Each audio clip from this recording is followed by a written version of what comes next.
Well, here's the update on the poor red rocket.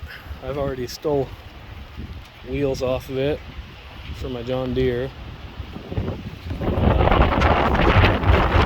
Miserable weather. Just to recap, that's why we're giving up on the red rocket. RAP Murr. So Murr has a good strong 12.5, and our new donor, I guess host, Murr is the donor, an old square body Craftsman. And I know 12.5 don't really seem worth your time, but I mean, in the grand scheme of things, it is an upgrade. She was an 11 horse.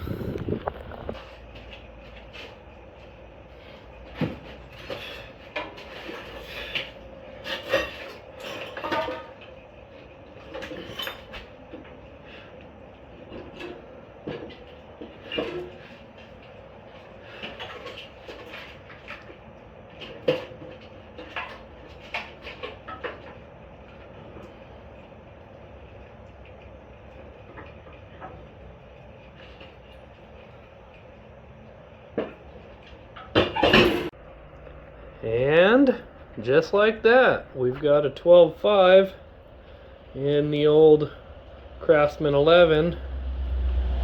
Got a little bit of Murray red on there, but that's just Sears Craftsman red now. And then also, this is not bolted in yet, but that bolt came with us. So I probably should have drilled and extracted it, but I really don't care. So that's the beauty of these things, is that yeah, I just don't care.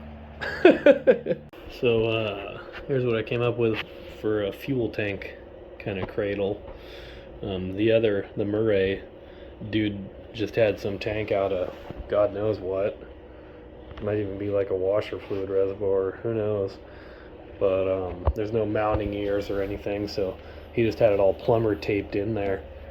So I'm essentially doing the same, but I have this door edge molding, and that'll keep it from chafing on there. So it's not going to wear through. And then it'll keep the wiring from chafing too. So, I mean, slightly upgraded.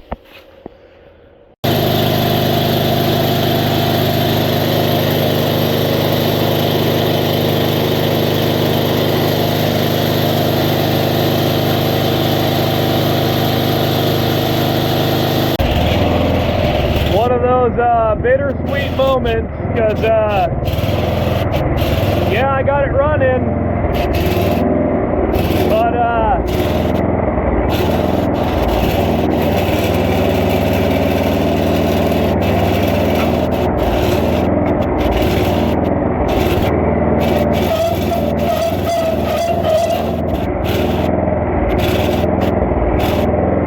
got no gears. Well, I'm starting to get a suspicion of what might have been the issue. Maybe that's why they pulled the motor. Damn it. Well, between the Murray and this, I think I've probably got enough parts. I've got another axle shaft, so let's hope it's just that. Well, here we are, less than an hour after getting it running for the first time. And we've got another 205 on the chopping block. So let's hope we can combine the guts of the two and get one working. Yeah, sure enough, it's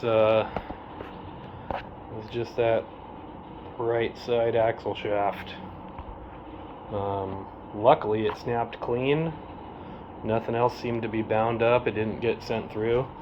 I am a little hesitant.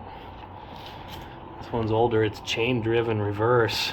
The other one's all gear drive, but I don't know. Well, I really didn't want to be doing this, but here we are. I was just going to throw chains on this one and run it, but I guess now I'm welding it, and maybe we'll pulley swap too. Maybe I'll put all these axle support bearings on and maybe a bottom truss or something, just so it's really all tied together. Yeah. Oh well. Oh no. Don't weld your spider gears. You should run a spool, because the heat fatigues the metal. Yeah, where'd that get me? Honestly, it fucking blew. It broke the fucking ring gear, dude. After the fucking hub broke. Fuck off, dude. No, I'm fucking welding the fuckers from here on out. Fuck this shit. Well, this is my current kind of jig setup for welding. So that's the old transaxle top half of the case. I just cut apart and used the bearing caps. And then I kind of gave up on the spider gears altogether. I had to cut the teeth completely off to get them clocked right. Because when I welded them to the pinion shaft, I had them slightly off. So that was my screw up. And at that point it was just slightly off, so I ended up just using a piece of heavy walled box tubing, more like a spool, and then I'm just gonna drill a hole for the cross pin through the box tubing. So we'll see how that works out. Well, I got her fully welded, and I'm just gonna let it clamp and sit in the housing while it cools down. Hopefully it doesn't warp. I really don't want it to be out of balance. I think that's kind of what grenaded that other case, is that stupid dock locker hub, the way you cut it and notch it to center. It's like you basically do it all by eyeball. And I think that it just got a little bit out of round. Maybe these two gears ran into each other, you know, the ring gear and the one that acts on it, because it split the actual ring gear. So, I don't know. Trying to not do that. Well, the next thing to fix is the shift linkage. So, this one, the bottom was completely snapped off, and it has been for a long time. It's rusted over. It's not like a clean break, and the piece is missing. So it's just been working off of that top nub for God knows how long, and the piece isn't in the case, so somebody's been in here. You can tell by the outer axle seal they just had an O-ring. So some kind of a quick farm fix, and it apparently was still shifting with just the top little nub. Of course, the newer tranny is way beefier, way longer, bigger diameter, and it has a way stronger kind of setup here, but of course nothing's the same. So I need this diameter shaft to fit this case. So I'm gonna have to cut probably this bottom ear off and use it where the bottom ear is missing, and we'll see how that goes. And that's that. It's not beautiful, but it fits, and it's got to be a whole lot better than just that little nub, which again, now that I've cleaned off, I could see somebody else's already.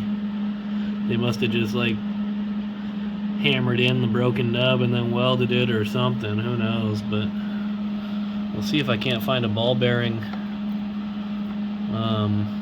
for these detents too, so we could actually feel the thing engaging. Well, this is the final modification I think I'm going to do. So that's the crank pulley, and This is what's left of the original. So basically it looked like that.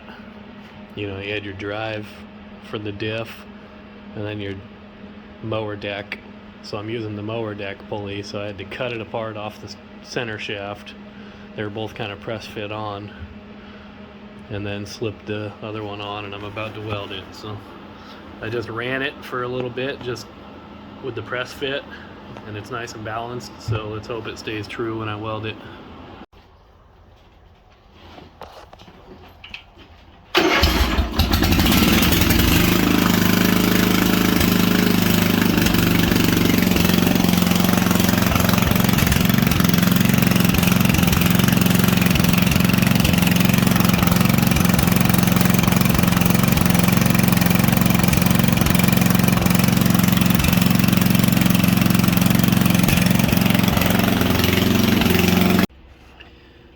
Well, I finally got the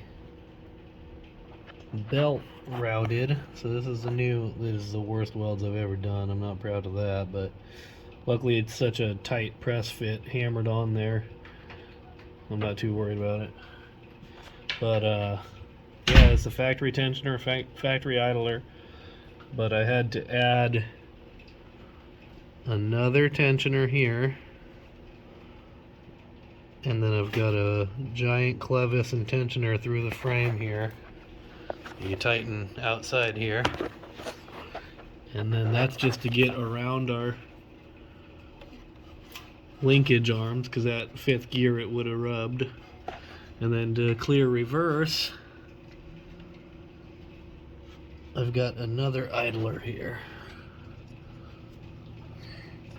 So that's the complete setup.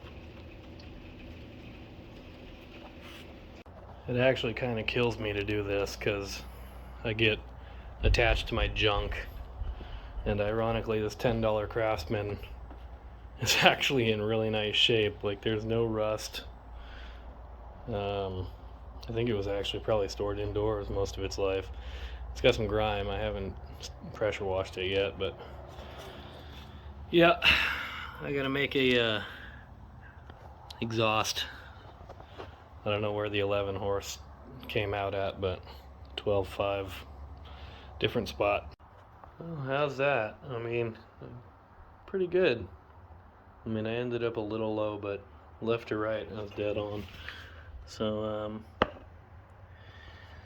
yeah, I don't know. It's not the cleanest, but neither is pipe fitting exhaust, so, and neither is that fuel tank, but it was $10. So, here we are. I got a foot throttle. Problem is, I guess I still need more spring pressure because it's kind of, you'll probably be treating it like a clutch. When you want to let off, you'll probably be pulling back with your toe. Unless I put like a big drum brake spring or something, I don't know. It's not the linkage, it's not any of my levers or the carburetor side, it's just the sheathing. It didn't like that 90-degree bend, so I think the wire inside the sheathing is just dragging so bad. It just doesn't want to do it, so I don't know, change that out for a nice, you know, better, maybe like a PTFE lined one or something, I don't know, whatever. Again, it's what I had laying around, so that's what we used.